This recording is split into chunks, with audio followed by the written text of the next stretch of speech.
Live. All right, we're live. Rock and roll. Happy New Year. Is that the right note? Let me try it again. 1, 2, 3.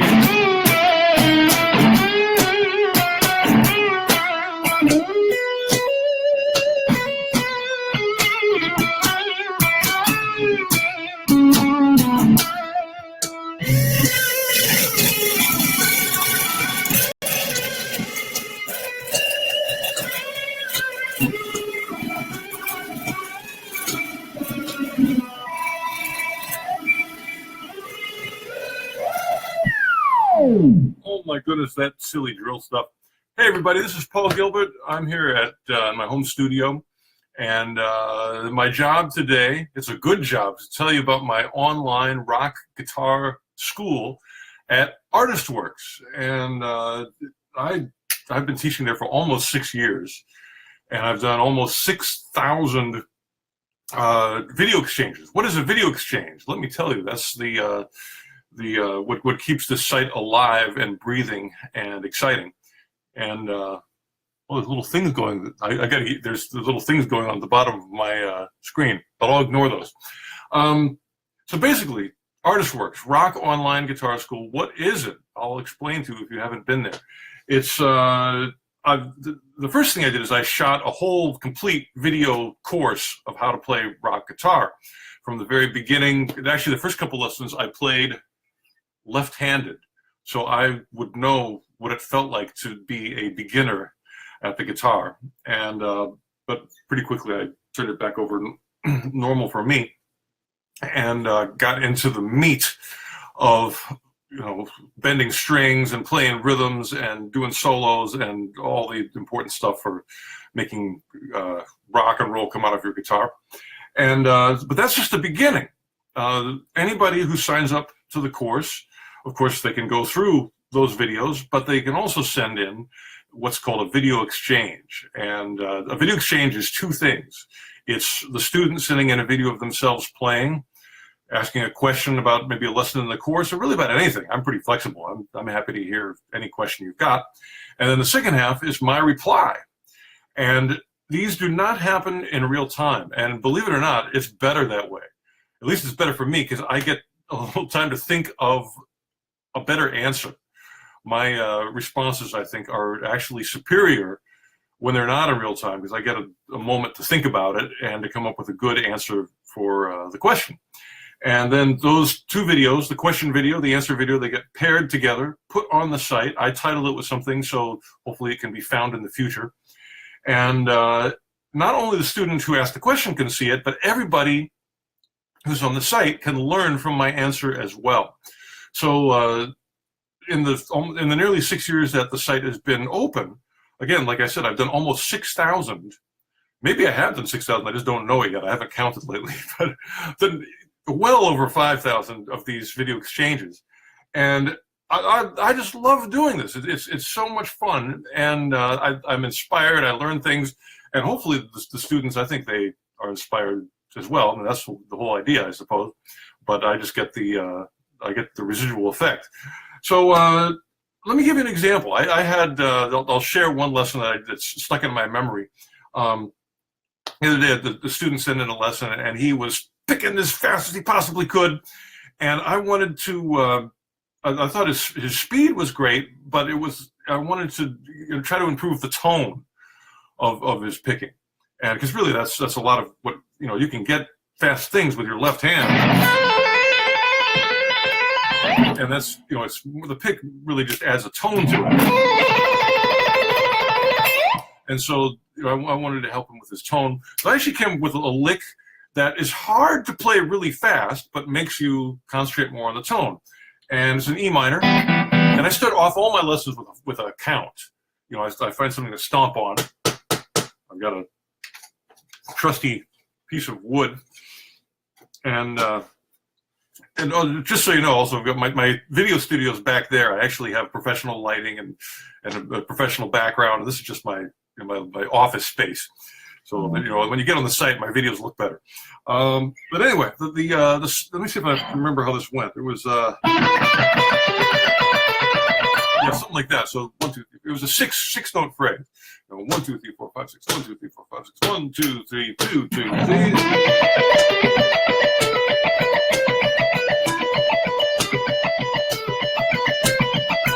And so that was the phrase, and that's how my video exchanges work. I always base it on a specific musical example, and I start the videos off that way. So you could, if it's not an answer to you and you're just watching somebody else's lesson, you can decide very quickly if the example is something that you're interested in. And of course, I do title them. If there's a search box, if you type in the word, picking, 700 videos will come up, but they'll also have more specific description, alternate picking or chicken picking, or picking for tone, picking for speed. It's all labeled. But anyway, this one, as long as we're here, let me just complete it so it'll give you a little free lesson. The 6 notes. That's that's the specific thing that I wanted to show the students. It starts with an E, and then we go 3 notes on a string, 1, 2, 3, and then I repeat the first 2 of those. So, and those are the pieces, and those pieces make very little sense until you put it into a rhythmic context. So that's why I go 1, 2, 3, 2, 2, 3. Alternate picking, and I don't want to get too deep into it because I've got some comments here. So let me take a quick look, see if there's anything that's super duper I got to respond to.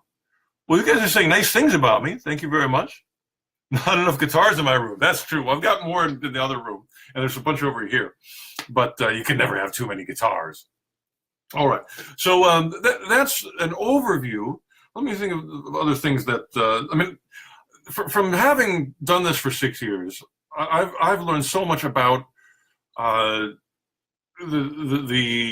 inner workings of rock guitar that were to me an instinct. And that's the thing is when you see a great musician, a lot of what they're doing, they're not even thinking about. It's become instinct. In the same way when you speak, you're not thinking about your lungs and breathing and you're not thinking about grammar rules. You just speak because you do it a lot. And music really is a language in a very similar way.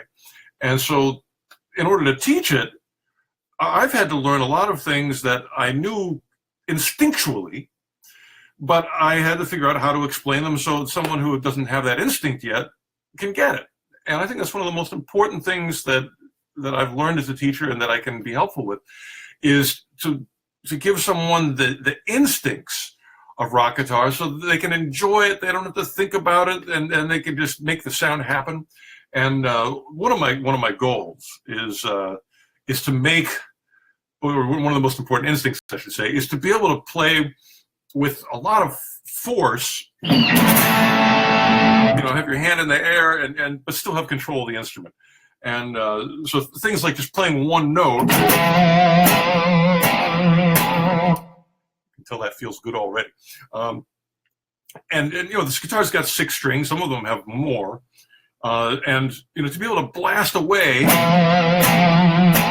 like that and control it with the left hand, and sometimes the right hand mutes as well. Those things we get into. So it's not just the shreddy things at all. I've got way more videos about vibrato than I do on picking, but there's hundreds of both of them. And really everything is on there. I go through songs of my own, pieces of other people's songs that I think are helpful.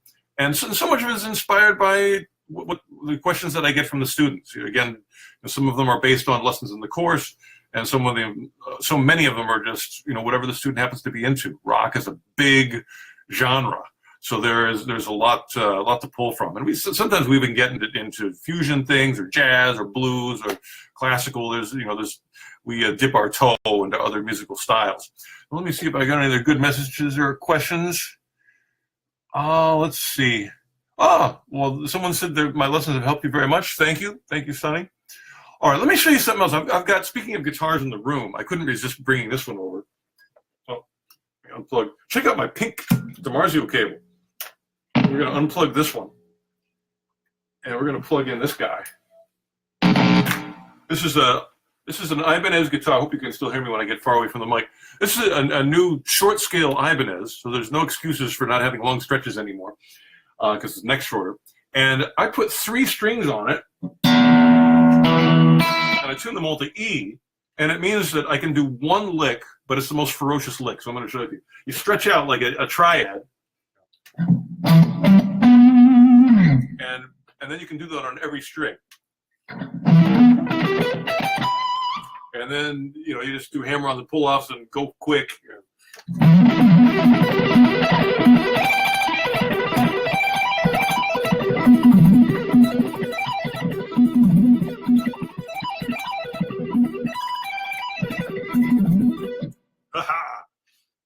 So that's about the only lick that guitar that I can do, but it's worth it, I think. Now, of course, you can put on 6 strings on it and play it normal. But there's another bonus for you. Let me see if anybody's asking any other questions. That's about it. All right. So, you know, right now, what else can I tell you about the school? It's just, well, there's, of course, there's a lot of schools at ArtistWorks. And the thing that originally inspired me to be a teacher there was checking out the ones that were around at the time. I'm not the only guitar teacher. I'm the rock teacher. But there was a guitar, it was actually still is, a guitar teacher named Martin Taylor, who teaches the jazz fingerstyle. And I saw his lessons at ArtistWorks and just thought they were fantastic and thought, man, I'd love to be a part of this because I like what he does so much. And since then, so many other people have been teaching there as well. The Keith Wyatt, who was one of my main teachers when I went to GIT back in the 80s. He was the blues teacher and taught, you know, early rock and roll like the Rolling Stones. He's the blues teacher now at ArtistWorks. And I you know, because I'm a teacher there, I get to go and sneak into his school and check it out. And he's fantastic. I love learning blues from Keith. And, you know, so many, not just guitar, there's drums and, you know, piano and classical instruments. So it really is amazing what ArtistWorks has put together. And it's really an honor for me to sit in the rock guitar teacher chair. Again, actually the chair is in that other room where my professional lighting is. And just so you know, when I'm on tour and stuff, I'm still doing these video exchanges. I take my laptop with me. You know, I've done, you wouldn't believe some of the places that I've done video exchanges from, you know, venues all over the world, in the back of the tour bus, in the backs of vans and cars. You know, I'm a nonstop video exchange machine because I love it. And it really, again, it's just, although I am sitting in the teacher's seat, it's just musicians hanging out, you know, communicating with each other and being excited about music. And so I hope you're excited about music. And let me see if there's one more lesson I can give you. Now, another thing that I've learned about rock guitar is I think the thumb is so important. Now, in classical guitar, of course, you don't use the thumb. You got the thumb, you know, behind the neck. But with rock and roll guitar,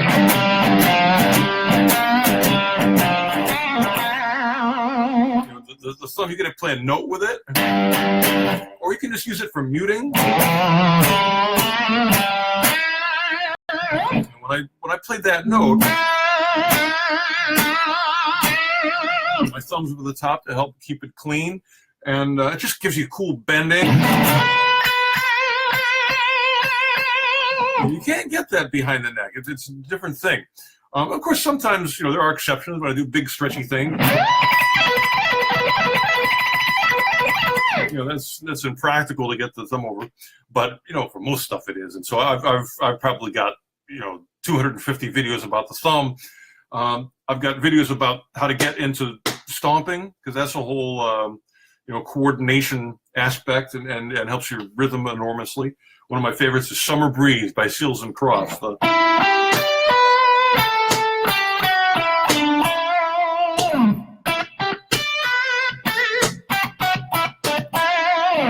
Try to coordinate that one, and you know, that's actually fairly advanced stomping. We do much easier ones to get you into it. And I guess the last thing I'll say is just that I've seen such huge, genuine, valuable, practical musical improvement in my students. It's really a joy to know that the overall power of rock players around the globe are getting better and getting more comfortable with their instruments, and I see specific examples of it every day. And so, if any of you guys are watching who are at my school, you're doing great. I love jamming with you and hanging out at the school. And again, the school is called ArtistWorks, and I am the rock guitar teacher at ArtistWorks. Let me see if there's any other comments that I need to respond to. The only problem is no one has the same size hand you have. That's why you got to get one of these little guitars. And Angus Young, he's got little hands. He can do it. What situation would you use the melodic minor scale? If you've got a dominant sharp 4 chord, or actually that's even a weirder one. But anyway, I've probably got 25 videos on the melodic minor scale on my course, and you could use it as like you could use a mode of it, which is Lydian dominant. There it is. There's your dominant sharp 4.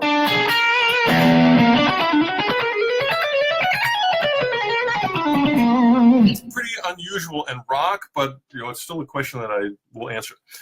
Any other things here? Mr. Big Rules, that's nice of you, thank you. And exercises for vibrato other than practice. Yeah, doing rhythmic vibrato, or rhythmic bending, I should say. That's one of the main lessons in the course, where you sort of take the end points. You take your starting note where it's not bent, and your ending note where it is bent, and you skip the middle, and you just go directly, like. And it makes it a little bit easier to hear those 2 points, and to make sure and to develop accuracy getting them. And I've got, again, there's probably 200 rhythmic bending videos on the site. What else do we got here? Thanks for all the great music. You're welcome. I was wondering if you have advice on pursuing a career as a musician. Well, let's see. It's an ever-changing world. I would say that you just have to. In a way, even though it's my career, I keep my expectations low. My expectations are I want to play guitar, I want to have a great time, I want to play music, and however people respond to that, it's anybody's guess. Unfortunately, it's been pretty good. So thank you if you've supported me across these years. More vibrato examples, yeah. All right, so I'll give anybody else a few more chances to ask any questions on here that I might be able to answer. And while that's happening, I'm going to play something. Let me see if I can play something that was specifically inspired. Like, again, that first lesson I gave today, I got to practice what I preach and stomp. We'll go 1, 2, 3, 2, 3. That was, I wouldn't have come up with that without, having the students question or responding to them. And what would be another one that came from a student? There was one there's another thing. Recently, I've been making suggestions to students about what to search for in the search box, because with nearly 6,000 videos, that's a lot to search through. The search box is really helpful. And so to have good key words to search for can really bring up some cool stuff. And so my top 5 searches, the first one was Paul's Eye View. And that's where I actually hired an assistant to come over and hold the camera where my head is, so you, the viewer, can see what I'm seeing. And that's where you can see a lot of the wrist techniques that I'm doing. There's probably 100 videos about the wrist, and the thumb, and picking stuff, of course, the thumb angle for picking, and how the wrist moves there. And so those are for technique. I think some of the best teaching I've ever done are the Paul's Eye View videos. You really get visual specifics there. Those are a good one to search for. Another one is just the word fast. You get some pretty exciting stuff if you type in the word fast. I don't think I have to explain the details of that one. A lot of just fast musical examples, phrases, things you can practice come up. Another one that is not so obvious is the word groovy. And you know, that's a word that I use. I found that I didn't really do it on purpose. I just found that whenever I like something, I will often call it groovy. So if you want to go for like the greatest hits of riffs that I thought were cool ones, or just, you know, had a certain attitude to them, if you type in the word groovy, you know, that's sort of the greatest hits of what I think is cool musically. Another one would be, let's see, that's 3. Can I remember the others? I don't know if I remember. They're on the site right now, my top 5, and they're always changing. Another one actually that's kind of a funny one is the word kazoo. I think I've got a kazoo here somewhere. There we go. Do not underestimate the power of the kazoo, because the kazoo brings out your inner melodic generator unfiltered by your knowledge of the fretboard. So, you know, if you give yourself a key and a groove, you know, if you've got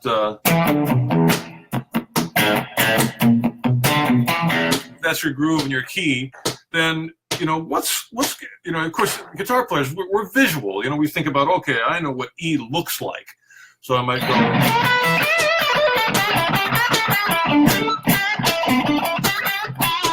I might do something like that, but did I actually hear that, or am I just running through patterns? And the way you can test it out is by, you know, playing something with the kazoo.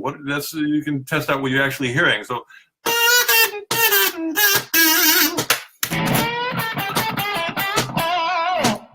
threw my kazoo across the desk. You know.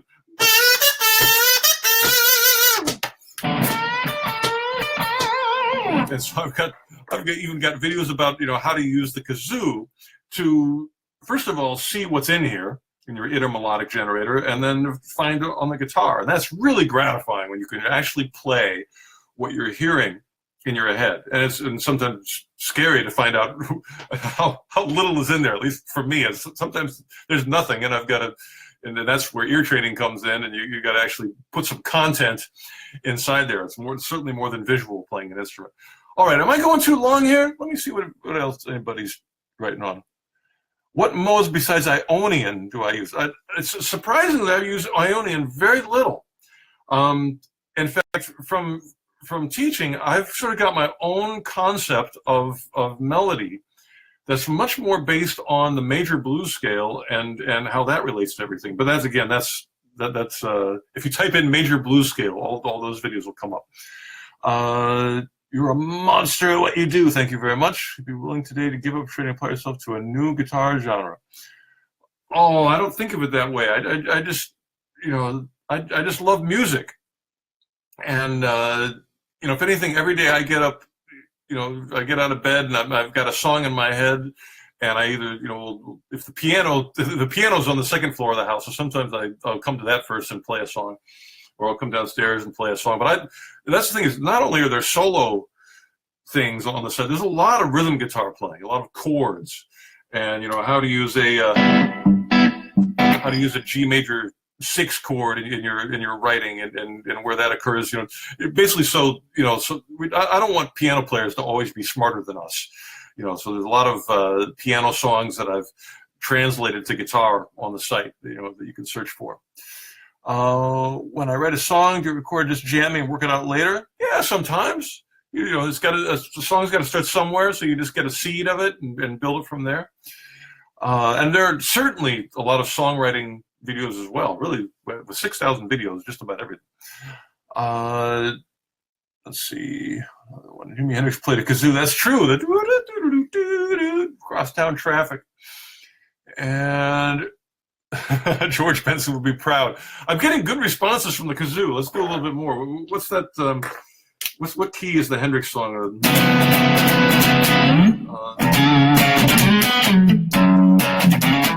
I'm not sure what key that was in. I probably did it on the site somewhere, and I've just forgotten. But yeah, we should do some more kazoo. How about the key of A?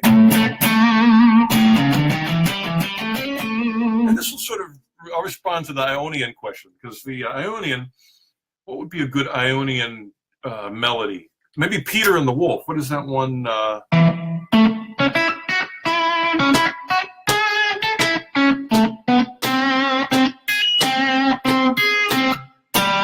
It modulates later in it, but the beginning of it. And this, something I talk about a lot as well, is how melodies aren't just scales running up and down. I very rarely teach that sort of thing on the site. It's just not that musically useful. So I tend to teach melodies more, vocal melodies, and that's just in the practical world of playing in a band, playing songs. That stuff just seems to work really well. Demonstrate my picking approach. But well, it says, the question here that I see is from the wrist to the elbow. Believe it or not, I've made an amazing discovery, which is that, I use the wrist sometimes, not the elbow maybe a little bit. But the other thing, my secret here, I'll give it away, but if you go to the site, you'll find all sorts of videos about this, is the shoulder. It's a way of crossing from string to string and being able to keep your thumb angle the same. And really everything, you can sort of lock it into place so you get a really consistent tone.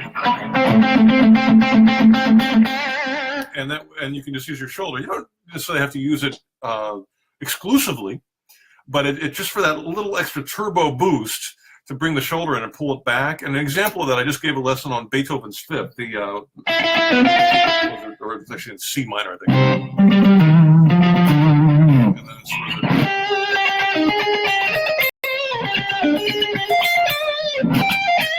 that one, and that one I use to demonstrate the shoulder technique. Where you go, you see how I'm pulling my whole. That's coming from the shoulder. That's not the elbow. It's not the wrist. That's the shoulder.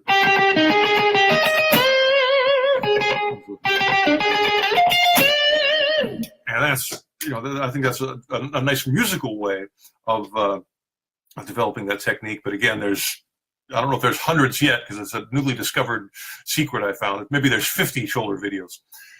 And how do I use harmony and soloing?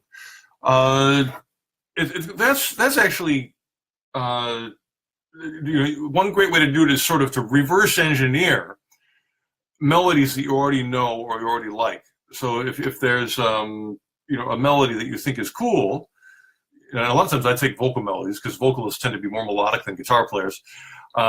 You take that, you learn it on your guitar, and you figure out what the intervals are and how that composer or how that singer used them. So it's using the language of intervals. The first one that comes to mind would be like, was alone, I took a ride, I didn't know what I would find. Beatles song. I gotta play it, make it sound cool.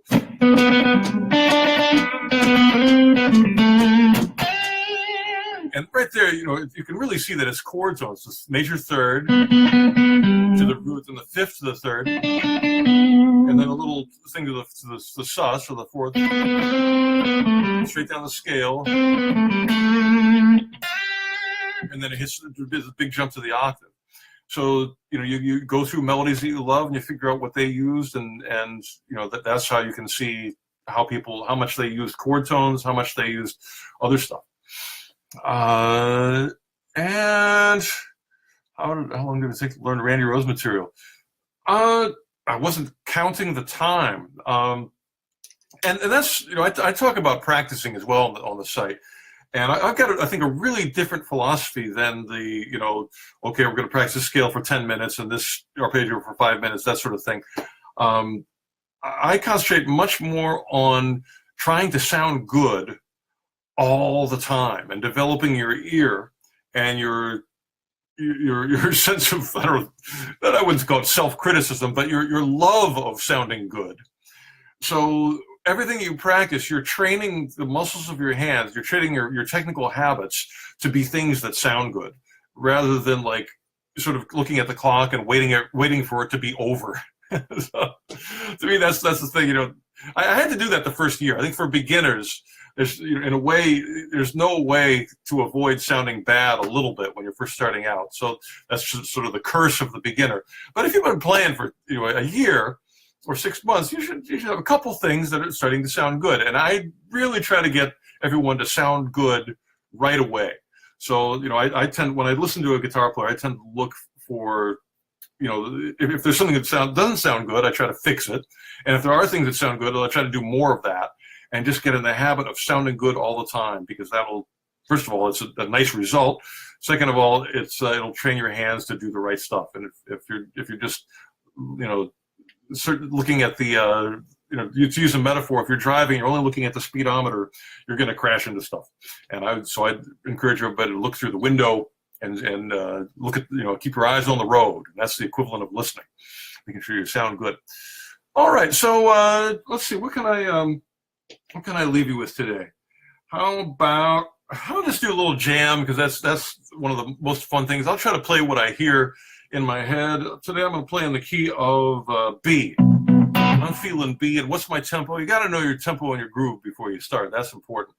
So I'm feeling that groove, because it's the morning. I'm not that quick yet. So, you know what I'm going to do? I got another good lesson for you. This is a lesson based on a song, and just an example of stuff that I think a lot of people, it doesn't occur to a lot of guitar players to practice this way, and it's such a valuable way to practice. And so I'm going to take a ZZ Top song called "Waiting for the Bus," which has a strong emphasized accent on the and of 4. If you go 1 and 2 and 3 and 4 and 2 and 3 and 4 and you can hear it in 3 and 4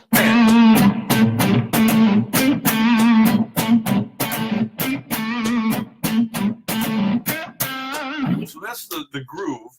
And then I try to solo and emphasize that same rhythmic emphasized moment. So I'll go 1 and 2 and 3 and 4.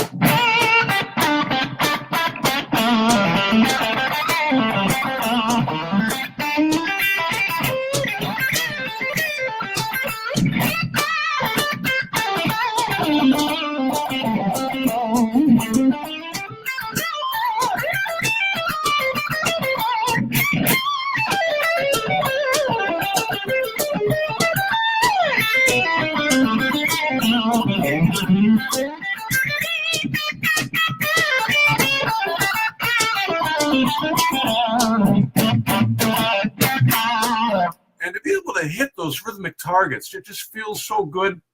And as a person that a lot of people perceive as a shredder, the metaphor I'm going to use now is the target practice. You've got your bullseye, and you've got your bow and arrow or whatever you're shooting with, and if you've got a machine gun, you just go everywhere, and that's sort of the equivalent of shred. But to me as a musician, I want to be able to, in one shot, boom, right into the bullseye. To me, that just feels great, and that's what all this rhythmic emphasis that I work on is about. To be able to know where you're aiming, feel it, see it, and hear it, and then hit it dead on every time. All right, so thank you so much for listening to me today on Facebook. I'm going to take one more glance, see if there's anything. That looks like it might be it for now. So thanks for watching me, and again, all the good stuff is at my online school at ArtistWorks. I teach the rock school there, and if you're not into rock, man, check out the blues, the jazz, or the other teachers there are fantastic. And but we definitely have a great time at the rock school. So hope to see you there. Happy New Year. And whether you play with a pick, a drill, or a kazoo, you know what to do. Rock and roll!